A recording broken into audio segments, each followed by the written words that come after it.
I want to take up in volume 12 from May the 10th, 1919. For as long as the divine will lasts in the soul, so does the divine life last within her. That's a very important statement. I mean, hear it again. As long as the divine will lasts, so does the divine life last in the soul. Luisa said she was very afflicted and worried about her state, and Jesus came and spoke to her. My daughter, he said, what are you doing? The thought of yourself makes you go out of my will. This is extremely important for us, that all our self-reflection pulls us out of the divine will. If we are locked into the divine will, then we are having his thoughts and we're responding to him, not to ourselves. The thought of yourself makes you go out of my will. And don't you know that for as long as my will lasts in you, so does the divine life last within you? And that as soon as my will ceases, so does the divine life cease. And you take back your human life with all the problems that go with it. That's a beautiful exchange that you make, he said. The same happens with obedience. For as long as the obedience lasts, so does the life of the one who commanded last in the one who obeys. But as soon as the obedience ceases, so does one take back one's own life. And then he tells her about the future, and I want to give you Amos 3:7, that the Lord never does anything without telling his prophets first. Then as though sighing, he said, you do not know the ruin that the world will fall into, looking forward to World War II and World War III. And everything that has happened until now can be called a game compared to the chastisements that will come. I do not let you see them all so as not to oppress you too much. And I, seeing the obstinacy of man, that is the problem. The obstinacy is hardness. So that's Jeremiah 17:7-9 or 10. That the human heart is perverse and it's full of evils. When I see the obstinacy of man remaining as though, when I see the obstinacy of man, he said, I remain hidden inside of you. And he said, you should be praying together with me. And you shouldn't be thinking about yourself. So I want to give you 2 Corinthians 10:5, that every thought must be captured and given to Christ. So May the 16th, 1919, the effects of the acts done in the divine will. And the Son is the image of those acts. So Luisa was thinking, how can it be that just one act done in the divine will multiplies into so many as to do good to everybody? At that moment, she said, my sweet Jesus moved in my interior, and with the light that he sent me, he told me.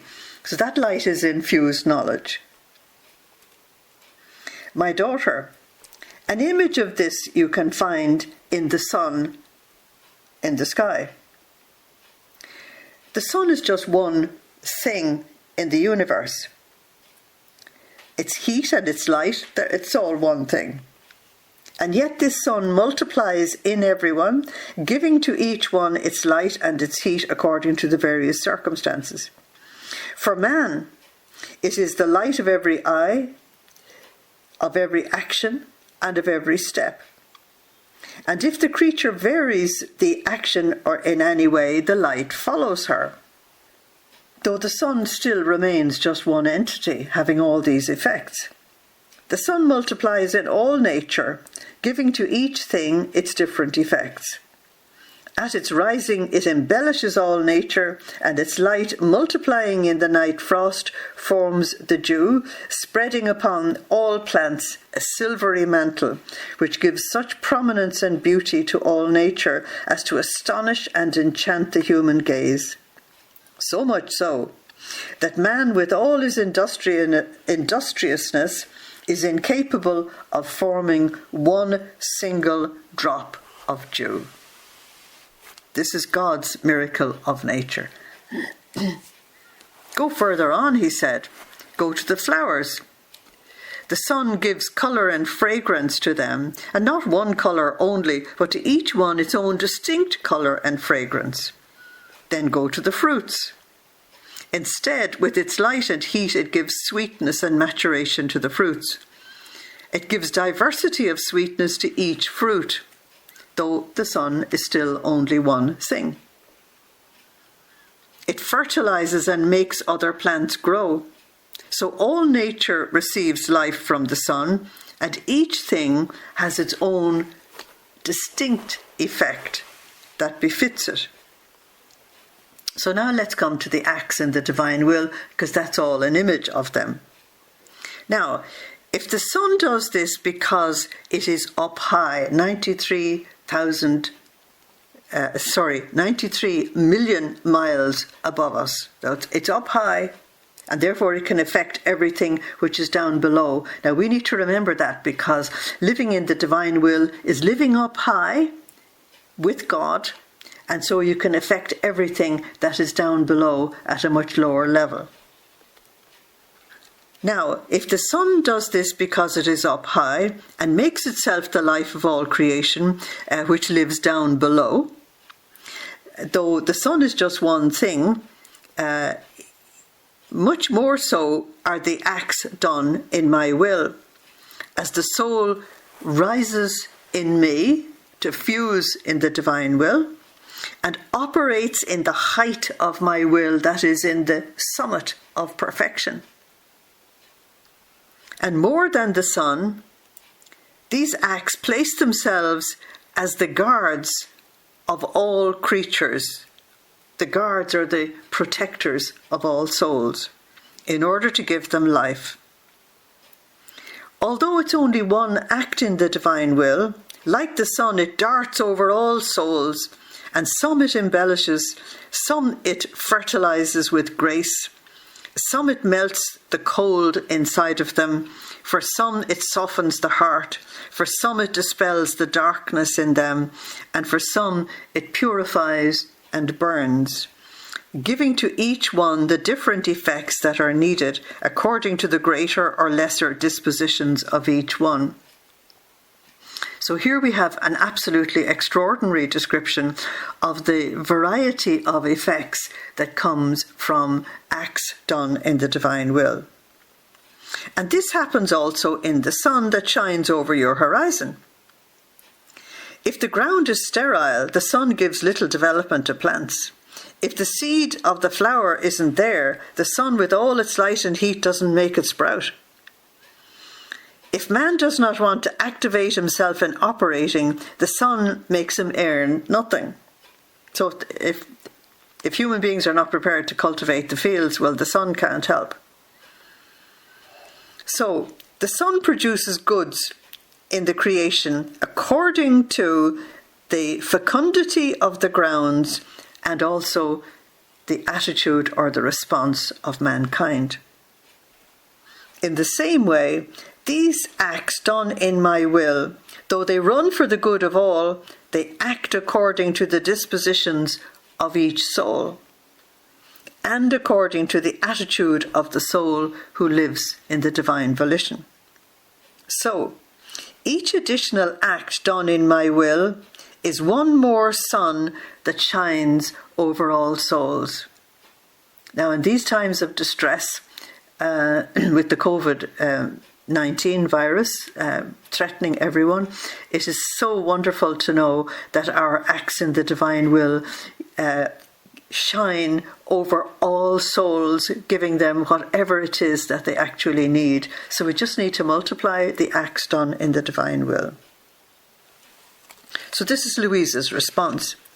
Afterwards, she said, I tried to fuse myself in my Jesus and in his will, multiplying my thoughts in his, in order to repair and substitute for all created intelligences, past, present, and future. And from the heart, I said to my Jesus, how I wish to give you with my mind all the glory, the honour, the reparation for the whole human family, even for the lost souls, who have not given to you anything with their intelligence.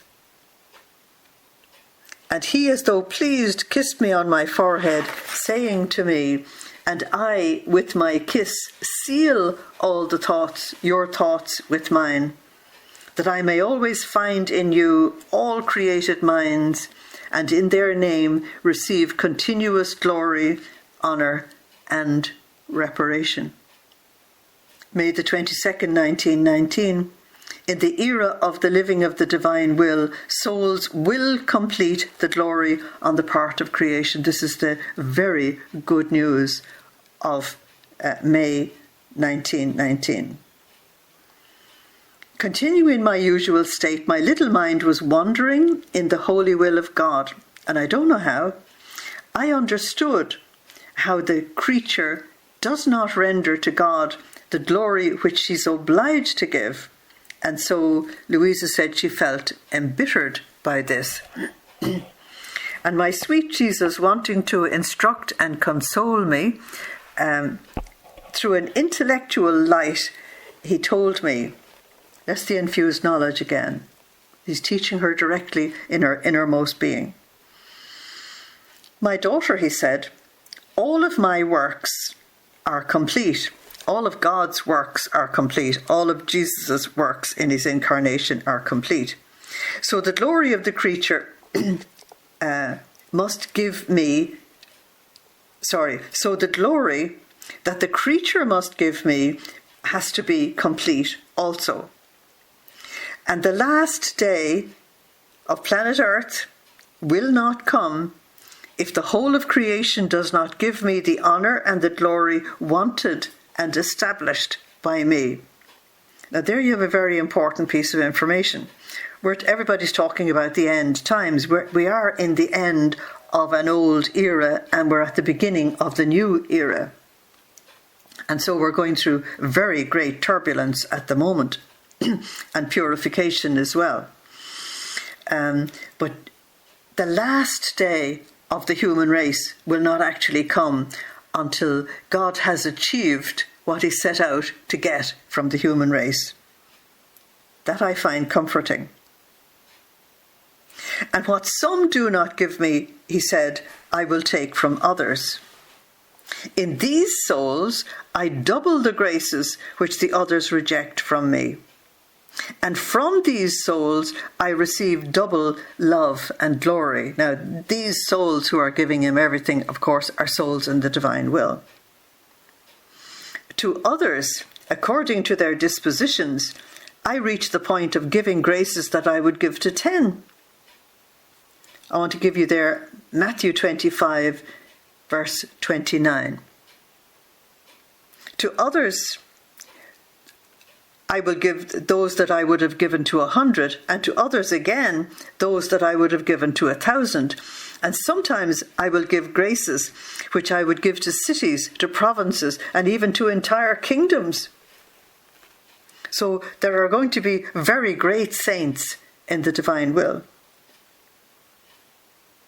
And these love me, these souls love me, and they give me glory for 10, for 100, for 1,000, for cities, for provinces, and so on and so forth. In this way, my glory is completed on the part of creation. And when I see that the creature cannot reach in spite of her goodwill, I draw her into my will. And there she finds the power to multiply one single act as much as she wants. That's why my favourite thing to say to the Lord is, I want to multiply this act to infinity for an infinitude of time. So we reach the absolute maximum. And she gives me glory, honour, and love which others do not give me. This is why Jesus said, I am preparing an era of the living in my will, the new and divine holiness, so that For what they have not done in the past generations and will not do in this era of my will, they will complete the love, the glory, the honour of the whole of creation. And I will give them astounding and unheard of graces. And this is why I call you to live in my will, and I whisper in your ear, Jesus, I lay at your feet the adoration, the subjection of the whole human family. So let's join Blessed Mother and Luisa and all in the divine will as we pray this right now. Jesus, with your will, fused in your holy will, I lay at your feet the adoration, the subjection of the whole human family. I place in your heart the I love you of all. I place on your lips, upon your lips I impress my kiss in order to seal the kiss of all generations. With my arms I clasp you to clasp you with the arms of all, to bring you the glory of all the works of creatures. And I feel in you the adoration, the I love you, the kiss, etc. of the whole human family, Jesus said. How could I not give you the love, the kisses, the graces that I would have given to others? Now, he said, know, my daughter, that what the soul does on earth is the capital that she makes for heaven. Please put a VIP on that statement. Let me read it for you again.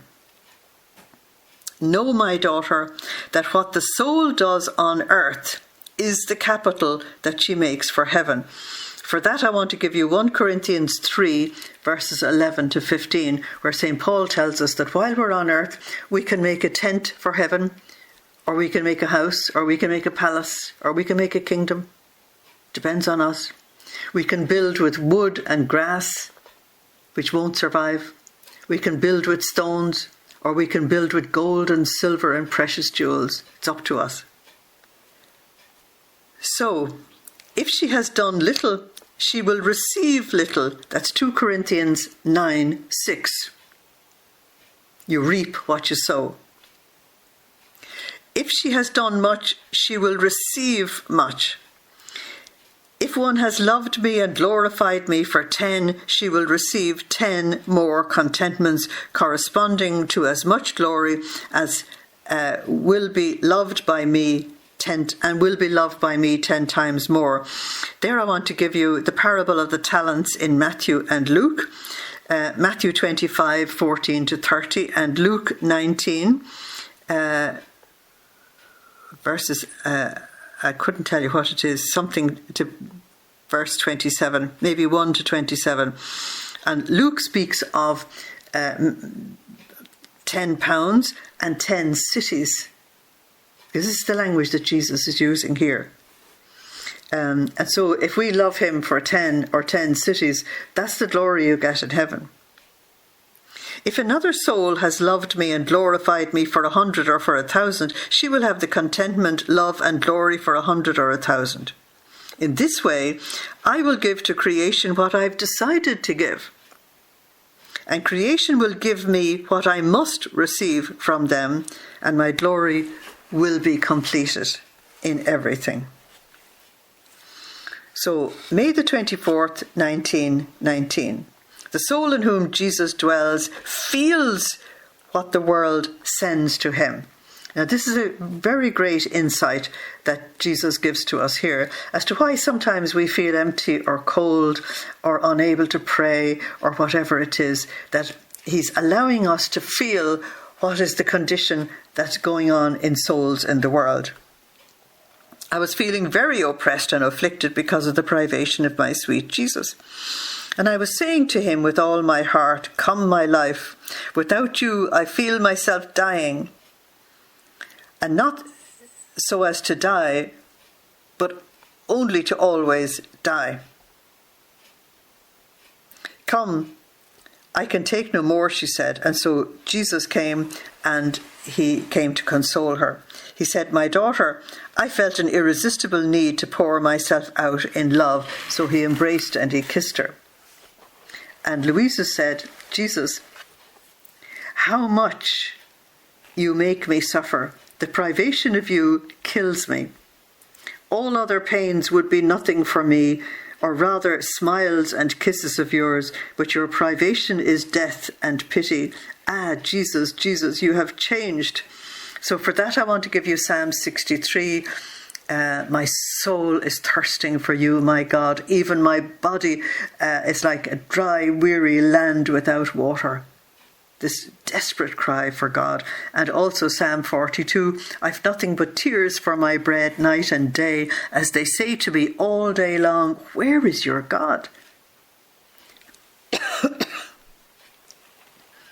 Jesus interrupted Luisa and said, daughter of my love, you do not want to persuade yourself that I look at the world through you. In other words, haven't I told you often enough what's going on? You are my throne. I am operating in the world in you and through you, and I look at the world through you.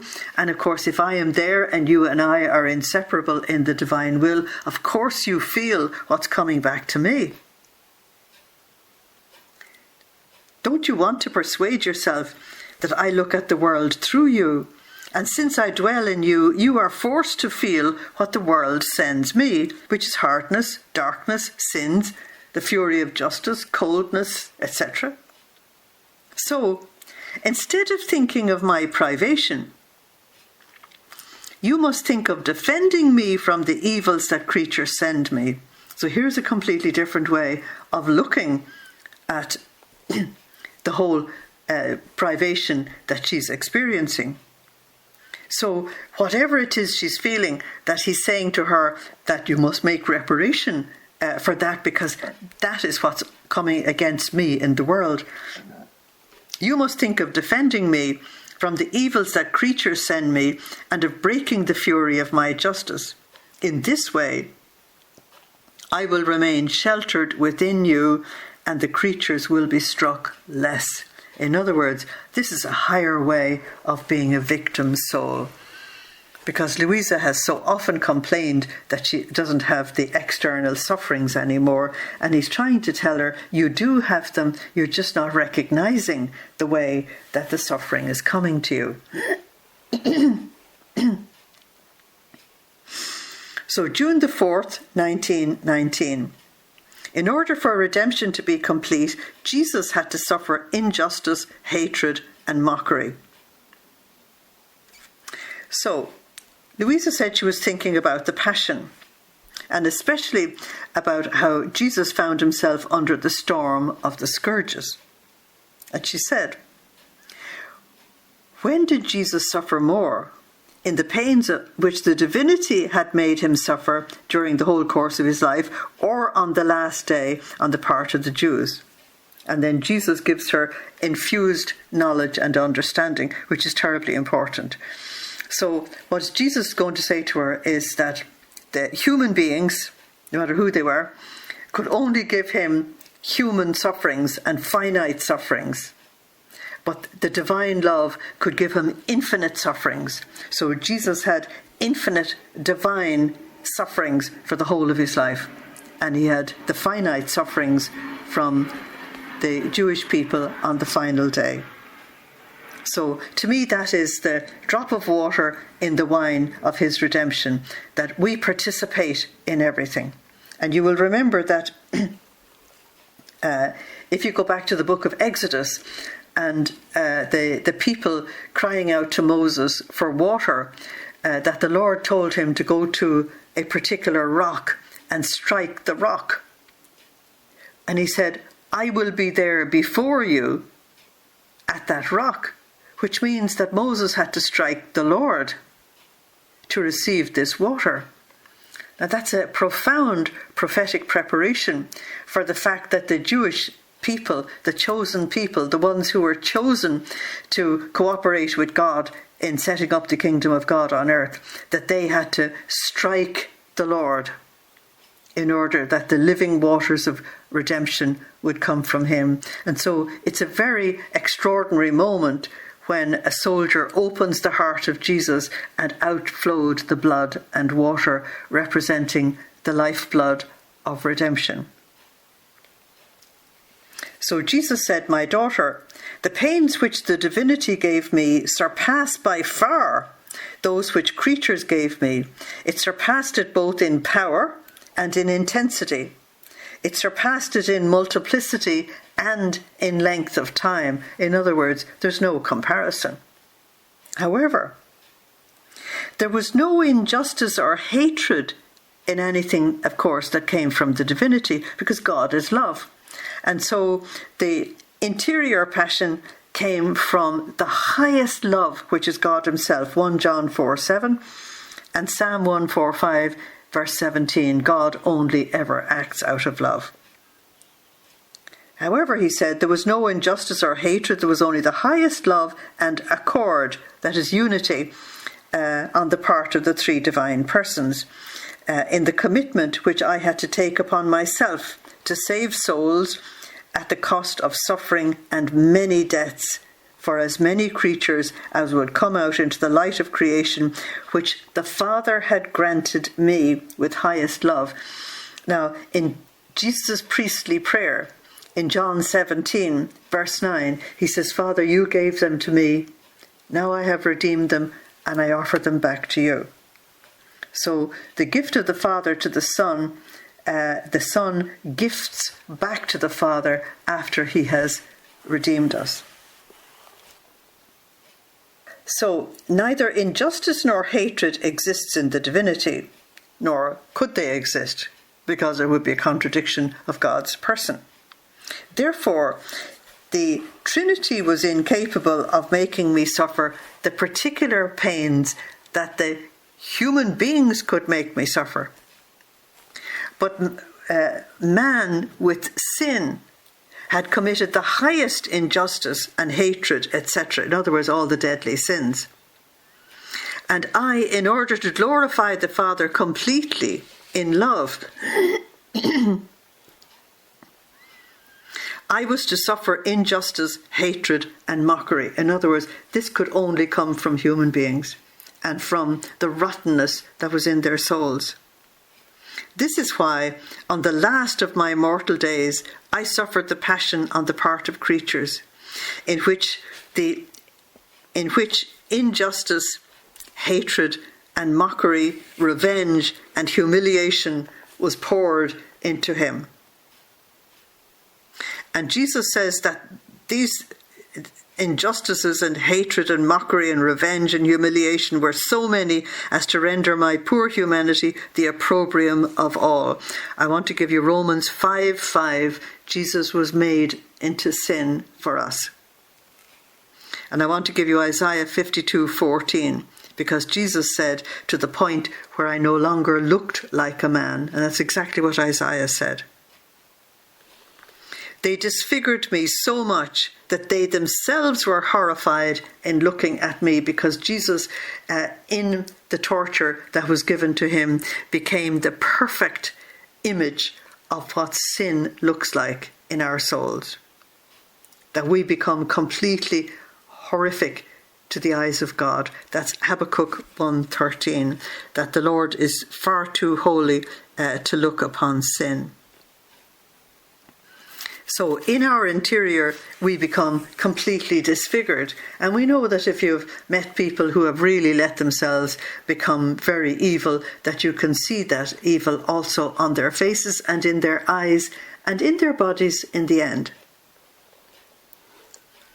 They disfigured me so much that they themselves were horrified looking at me. I was the abject and the rejection of everyone. So I could call them two distinct passions. Naturally, one is divine, coming from love, and the other is human, coming from sin. The creatures could not give me as many deaths for as many pains for as many creatures and sins that would be committed by them. They were incapable of it because they're finite. Therefore, the divinity took on this commitment, but with the highest love and accord on both sides. Now, that is the thing you really must understand, that the Father and the Holy Spirit would never have allowed this to happen to the Son if he hadn't agreed.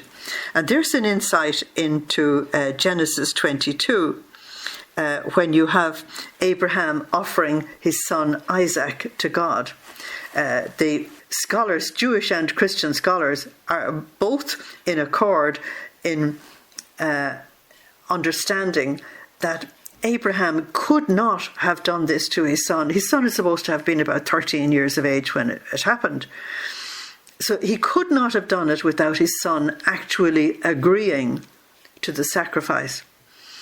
And therefore the sacrifice of Isaac becomes a very powerful prophetic image of Jesus offering himself in sacrifice to the Father for God's will to be done on the earth. Because that's what Abraham wanted, that at any cost to himself, that God's will would be done for all the future generations. So Isaac agreed to that as well. And here Jesus says that the Father and the Holy Spirit agreed with the Son for this. On the other hand, the divinity was incapable of injustice, etc. And so creatures took over this area, and he said, I completed the work of redemption in everything. How much souls cost me, and this is why I love them so much. Another day, Luisa was thinking, my beloved Jesus has told me so much, and have I been attentive to do what he has taught me? That's the issue, you see. Will we actually do it? It's one thing to study her writings. It's quite another matter to live the divine will. Oh, how I lack in contenting him, she said. How incapable I feel in everything. So his many teachings could even be my condemnation. That's a misunderstanding on her part. So Jesus immediately responded. He said, why do you afflict yourself, my daughter? The teachings of your Jesus will never serve you as condemnation. Even if you only did them once, it's always a star that you have placed in the heaven of your soul. Just think about that. Even to do one act in the divine will is a star that you place in your soul. When you do many acts in the divine will, you create heavens in your soul. In fact, just as I extended a heaven over the human nature, and my fiat studded it with stars, so have I extended a heaven in the depths of your soul, and you can fill it with suns and stars as well. It's entirely up to yourself. And the fiat of the good that she does, because every good is the fruit of my will, this fiat, this yes, to doing the acts in the divine will, comes to embellish this heaven with stars. So our commitment to the Lord, our fiat, our 100% being locked into his will, and doing all the acts that come out of that, creates whole heavens of suns and stars and galaxies inside of us. It's difficult for us to imagine that. If she does 1,000 good acts, then there's 1,000 stars. If she does 1,000,000 of them, there's 1,000,000 stars.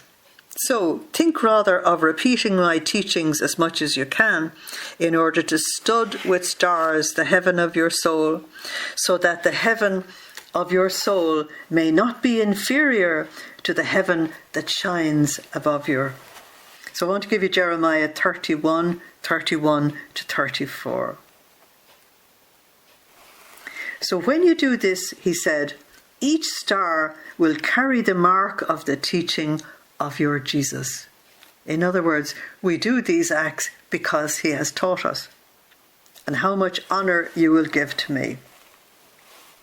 So June the 16th, 1919, there's no sanctity without the cross. There's no shortcut. We have to take the journey. So Luisa was thinking, where are the pains that my sweet Jesus told me he would let me take part in? You see, she completely dismisses the privation which is driving her to the point of being unable to cope.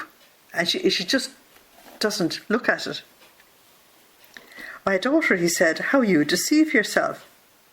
You calculate corporal pains. You see, that's what we dealt with in volumes 1 to 5, that Jesus was giving Luisa corporal pains. He was allowing her to experience actual nails and scourging and carrying of the cross or whatever, or a full crucifixion.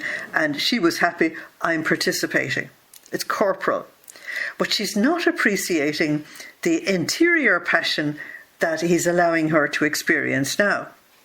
It's the same with us. We give more attention to the body than to the soul. He said, I calculate the corporal and moral pains, which of course is the privation for her. Every time you've been without me, it was a death that you felt, and I felt myself repaired for the many deaths that creatures give themselves with sin, that's mortal sin. And you took part in the many deaths that I suffered. This is the spiritual participation in the interior passion that Luisa is not really appreciating. When you felt cold, it was another little death that you felt, and you came to take part in the coldness of other creatures who would want to cool down in my love. But my love, triumphing in their coldness, absorbs it into me, to feel the death of their coldness. And I give them more ardent love. So there's Luisa feeling the coldness that are in other souls, offering it to the Lord.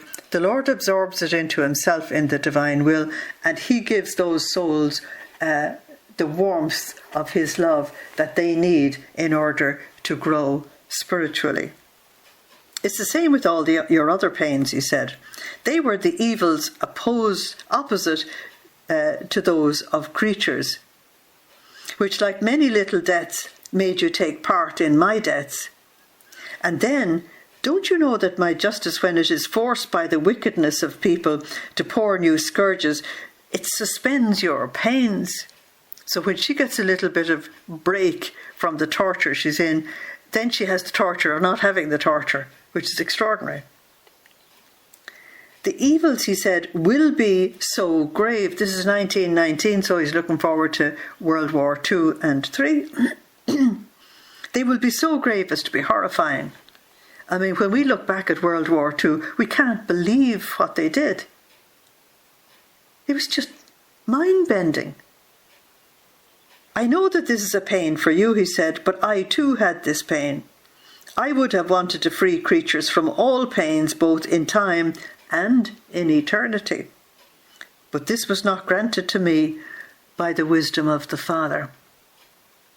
This is the perfect justice of God in operation. And I had to resign myself, he said. Would you perhaps want to surpass me? And surpass my very humanity? Ah, daughter, he said, no kind of sanctity is without the cross. You see, the cross for us is whatever it is that you find completely impossible, and you'd give it to anybody, anytime, under any conditions. Many people confuse the cross, and they think that it's some little pain they have or some little difficulty. It's not that. The privation that Luisa is experiencing of Jesus' presence is the cross for her. It's the thing she absolutely finds impossible to deal with. That's the cross. But he said there's no sanctity without a cross. There's no virtue acquired without the union of pain. So we have to remember that. And so the struggles we go through are okay, so long as we're really letting the Lord have his victory in us. Know, however, that I will repay you with interest for all my privations and for the very pains that you would have wanted to suffer and cannot suffer. Now that's very important as well. St. Therese of Lisieux is great on this point. She was locked up in a monastery and couldn't leave it under solemn vows. And yet she said to the Lord, I would want to be a missionary taking your gospel to the ends of the earth. I would want to be a priest celebrating your Eucharist and so on and so forth. And the Lord said, done. The fact that she was still in her monastery doing her tiny little nothings every day made no difference whatsoever. If you wanted it, he would do it for you. And so she became the patroness, secondary patroness of France.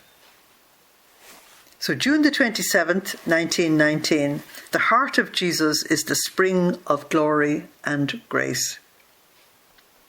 Jesus said, "My daughter, for as many virtues as my heart," we say my sacred heart, practiced, so many springs were formed in her. A spring is a source of water. Water is the symbol of grace. It's the symbol of redemption. It's the symbol of eternal life. So I want to give you Isaiah 55 verses 1 to 3. I want to give you Isaiah 12 verses 1 to 8. And as these springs formed, he said, so did innumerable rivulets gush forth, which spurting up into heaven worthily glorified the Father in the name of all. And these rivulets from heaven fell down again for the good of creatures. Okay, that's Ezekiel 47. The water flowing from the right-hand side of the temple, which of course is the right-hand side of Christ, and flowing out right out into the Araba. The Araba is the desert-like place, transforming it into a fertile land. So these waters of grace flow into the desert of our souls and fertilizes them, making them fruitful spiritually. Now, as creatures also practice the virtues, little springs are formed in their hearts. Now, this is John 7, verses 37 to 39, where Jesus said, come and drink as much as you want. And eventually, out of your own heart will flow fountains of living water. In other words, you become a source of life for other people. So, as creatures also practice the virtues, little springs are formed in their hearts, from which their little rivulets gush forth, which cross with my rivulets. That's John 14:12. My disciples will do the same works as I do when I go to the Father. So, as creatures also practice the virtues, little springs are formed in their hearts, from which their little rivulets gush forth, which cross with my rivulets, and spurting up together with mine, glorify the celestial Father and descend for the good of all, forming such harmony between heaven and earth that even the angels remain amazed at the enchanting sight. Therefore, be attentive to practice the virtues of my sacred heart, so as to let me open the springs of my graces in you and through you. So that's Galatians 5:22. And we'll take a break there.